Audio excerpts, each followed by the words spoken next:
ABP news आपको रखे आगे। नमस्कार, स्वागत है आपका एबीपी न्यूज में। आपके साथ मैं हूं अखिलेश आनंद। प्रधानमंत्री मोदी के खिलाफ विपक्ष को एकजुट करने के मकसद से शिवसेना के मुखपत्र सामना में एक लेप क्या छपा, महाराष्ट्र की गठबंधन सरकार में घमासान मच गया। सामना में लिखा गया कि विपक्ष को एकजुट करने की ताकत शरद पवार में है और उन्हें विपक्ष की अगुवाई करनी चाहिए। यह लेख सामने आते ही एक तरफ कांग्रेस ने शिवसेना को लेकर सवाल उठाए तो दूसरी तरफ बीजेपी ने भी गठबंधन सरकार पर निशाना साधना शुरू कर दिया है। कांग्रेस कह रही है कि शिवसेना पहले यह बता दे वो एनडीए के साथ है या यूपीए के साथ। महाराष्ट्र में गठबंधन सरकार को बनाने में पवार की भूमिका अहम है। जब तक यूपीए में सारे बीजेपी विरोधी शामिल नहीं होते तब तक विपक्ष मोदी के सामने बेअसर ही रहेगा। महीने भर से दिल्ली की सीमा पर बैठे किसानों की सुध लेने वाला कोई नहीं। तो ये लेख और जिसे लेकर यह बवाल मचा हुआ है, आगे इसमें कहा गया है कि लेकिन इस पूरे सफर में उनका साथ देने वाले मोतीलाल वोरा हो या अहमद पटेल अब इस दुनिया में नहीं है। कांग्रेस का अगला अध्यक्ष कौन होगा और यूपीए का भविष्य क्या, इसका भ्रम अभी कायम है। राहुल गांधी व्यक्तिगत तौर पर भले ही जोरदार संघर्ष कर रहे हो, लेकिन कहीं ना कहीं कमी है।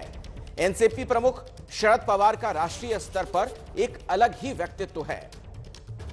विपक्ष को उनके अनुभव का लाभ लेना चाहिए। हालांकि आज विपक्ष की जो हालत है उसमें विपक्ष की अगुवाई करना बंजर गांव के मुखिया का पद संभालने जैसा है, यह भी बात कही गई है। और इसी पूरे मसले पर बातचीत करने के लिए दो खास मेहमान मेरे साथ जुड़ चुके हैं, उनसे मैं आपका परिचय करवा दूं। मेरे साथ शिवसेना से कमलेश राय जी मौजूद हैं और राजनीतिक विश्लेषक के तौर पर तहसीन पूनावाला भी मेरे साथ जुड़ चुके हैं। कमलेश जी, पहले मैं आपके पास ही आना चाहूंगा और जरा ये बताइए, आप लोगों को अब ये क्यों लग रहा है कि अब शरद पवार को यूपीए में अब विपक्ष में लीड करना चाहिए, राहुल गांधी को नहीं?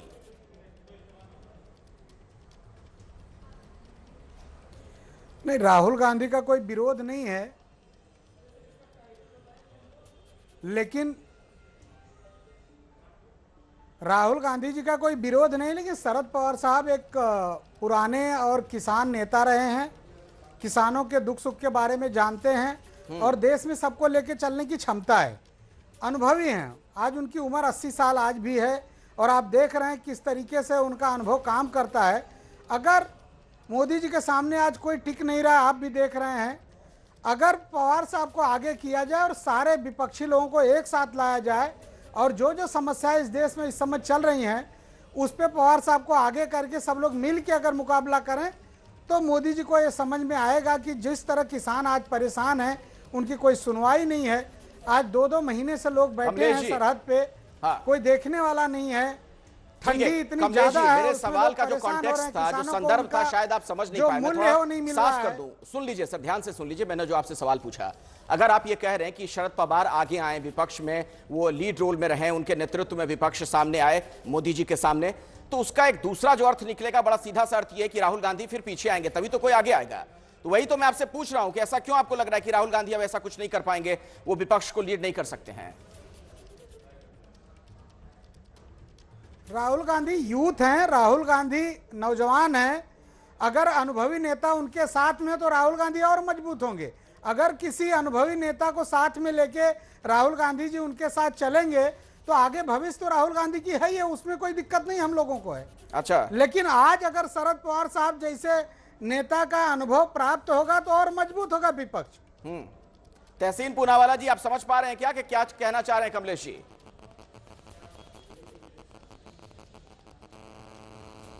अव्वल तो मैं कमलेश भाई से पूछना चाहूँगा की कमलेश भाई, आप एबीपी न्यूज पे शिवसेना के प्रतिनिधी बनकर बैठे हो, तर तुम्हाला मराठी बोलायला येते का? आपण मराठीमध्ये बोलू का?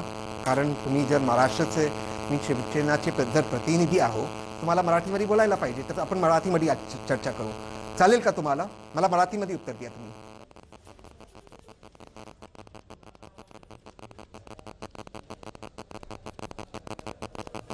उनको मराठी आती नहीं है शायद। हिंदी में ही बात कर लेते हैं तहसीन जी, हमारे दर्शक हिंदी के ही हैं। मतलब उनको मराठी नहीं आती है। नहीं, आप कहना क्या चाह रहे हैं? मैं साफ कर लूं इस बात को दर्शकों को। तो आपके मैं बताता हूं, शांति से बताता हूं। यानी आपके चैनल पर, भैया क्या कर रहे हो आप?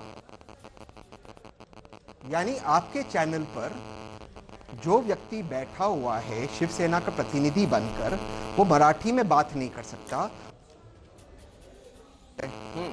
अजीब है ये। दूसरी बात, अब मैं मूल बात पर आता हूं। देखिए, राहुल गांधी यूपीए के चेयरपर्सन नहीं है। यूपीए की चेयरपर्सन साहिबा सोनिया गांधी जी है। जिस दिन यूपीए ये तय करेगा कि सोनिया जी ने कोई और को बनना चाहिए, उनका स्वागत है। व्यक्तिगत तौर से मैं पवार साहब के बहुत करीबी हूँ, व्यक्तिगत तौर से मैं बहुत चाहता हूँ पवार साहब को, और वो बहुत बड़े नेता है, महाराष्ट्र के बहुत सम्मानित नेता है। लेकिन ये यूपीए तय करेगा।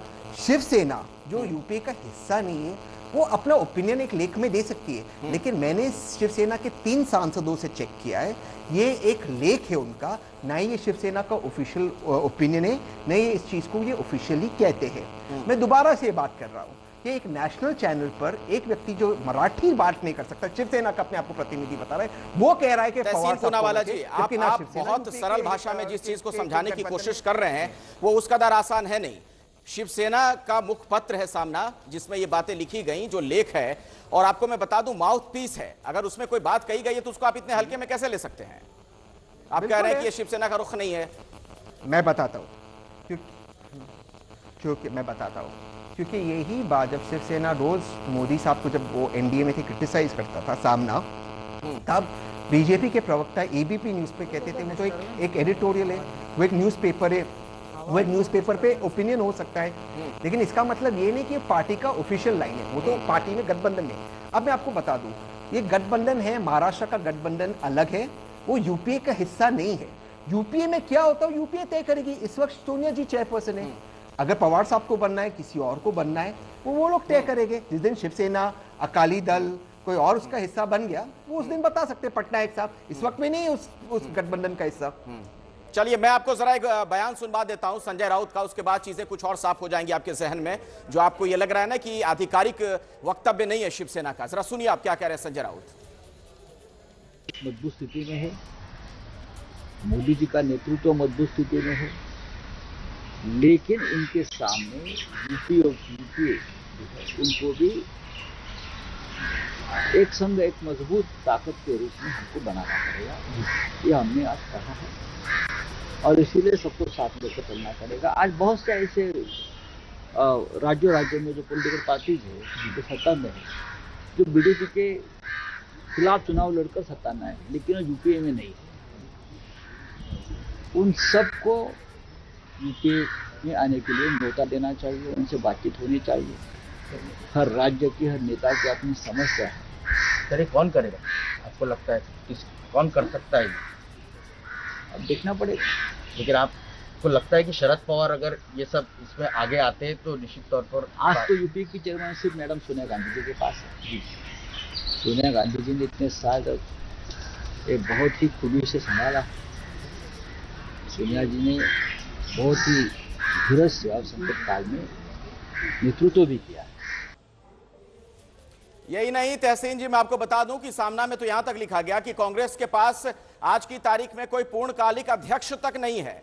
बड़ा सीधा सा मतलब है, शरद पवार को आगे करना, सोनिया गांधी को पीछे करना, और वो भी तब जबकि वहां पर महाराष्ट्र में सरकार जो चल रही है उसमें कांग्रेस की भी बड़ी भूमिका है।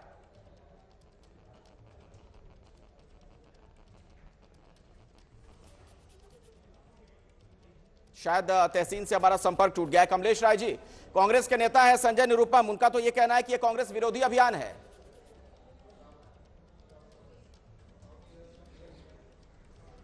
नहीं, कांग्रेस तो हम लोगों के साथ है, कांग्रेस विरोधी अभियान नहीं है, लेकिन मोदी जी को रोकने के लिए जो इस समय तानाशाही इस देश में चल रही है, किसानों के ऊपर अत्याचार चल रहा है, मजदूरों के ऊपर अत्याचार चल रहा है, देश में महंगाई बढ़ते जा रही है, पेट्रोल का दाम बढ़ते जा रहा है, उसको रोकने के लिए एक मजबूत विपक्ष की जरूरत है। और वो विपक्ष शिवसेना के साथ साथ शरद पवार साहब के नेतृत्व में कांग्रेस और सारे विपक्षी पार्टी अगर एक जगह आएंगी तो मजबूती के साथ उसका विरोध कर सकेंगी। इसलिए शिवसेना की एक मुहिम है कि अगर पवार साहब आगे आते हैं और सारे विपक्ष के लोग एक साथ आते हैं तो उन मुद्दों को हम और मजबूती से उठा के किसानों को न्याय दे सकते हैं। देखिए, लेकिन इसका एक बड़ा सीधा सा अर्थ है जो बार बार मैं कह रहा हूं और इसे हर कोई समझ भी रहा है। इतना भी इसमें मुश्किल नहीं है कि जब आप बार बार ये कह रहे हैं ना कि शरद पवार का नेतृत्व, तो जो मौजूदा नेतृत्व है यूपीए का, विपक्ष का, सोनिया गांधी का, उसे आप खारिज कर रहे हैं। तो आज की बड़ी राजनीतिक खबर पर हम चर्चा कर रहे हैं। दरअसल शिवसेना का जो मुखपत्र है, माउथपीस सामना, उसमें यह लिखा गया है कि विपक्ष को एकजुट करने की ताकत शरद पवार में ही है। सीधे मैं तहसीन पूनावाला जी आपके पास आ रहा हूं और जरा मुझे बताइए, जब ये बात शिवसेना कह रही है कि सिर्फ शरद पवार ही लीड कर सकते हैं विपक्ष को नरेंद्र मोदी के सामने, तो उसका एक दूसरा अर्थ सीधे तौर पर निकलता है कि सोनिया गांधी और राहुल गांधी नहीं फिर विकल्प हैं। मुझे ये बात समझ में नहीं आ रही है कि एक तरफ कांग्रेस के समर्थन से शिवसेना वहां सरकार भी चला रही है, दूसरी तरफ इस तरह के बयानात भी दिए जा रहे हैं, इसका क्या मतलब निकाला जाए? नहीं, ये एक आज़ाद मुल्क है, लोकतांत्रिक मुल्क है। महाराष्ट्र में आज़ादी है तो सबको आज़ादी अपनी बात रखने की। अगर शिवसेना के एडिटर या चीफ स्पोक्स पर्सन को ये लगता है कि सिर्फ पवार साहब ही टक्कर दे सकते हैं मोदी साहब को, तो ठीक बात है, उनका ये विशेष अधिकार है सोचना। इसमें मुझे नहीं लगता कि कांग्रेस को बुरा लगाना चाहिए। शिवसेना पहले ये कमिटमेंट दे दे, क्या वो यूपी में आ रही है? कांग्रेस को बुरा लग रहा है ना? बात का कमिटमेंट दे। संजय निरुपम ने कह दिया कि दरअसल ये कांग्रेस विरोधी अभियान है। पूनावाला जी, कांग्रेस का बयान आ चुका है संजय निरुपम का। जी बिल्कुल, कांग्रेस के कुछ जी नहीं, बिल्कुल संजय ने बिल्कुल सही बयान दिया है। और संजय का बयान ठीक है, अगर उसको, और कांग्रेस के बहुत सारे नेताओं को लगता रहेगा कि इस चीज पर अभी फोकस नहीं करना चाहिए। बट सवाल क्या है? मूल सवाल यह है, क्या शिवसेना यूपीए का हिस्सा है? क्या अकाली दल यूपीए का हिस्सा है? क्या पटनायक साहब यूपीए का हिस्सा है? ये लोग यूपीए के हिस्से नहीं है। तो अगर ये इस पार्टी के इस गठबंधन का वो हिस्सा नहीं है, उस पर वो टिप्पणी करते, उनका अधिकार है, लेकिन उसे सीरियसली गंभीरता से नहीं लेना चाहिए। चलिए, आप गंभीरता से नहीं ले रहे हैं, लेकिन राजनीति में इसके तमाम मायने मतलब निकाले जाएंगे।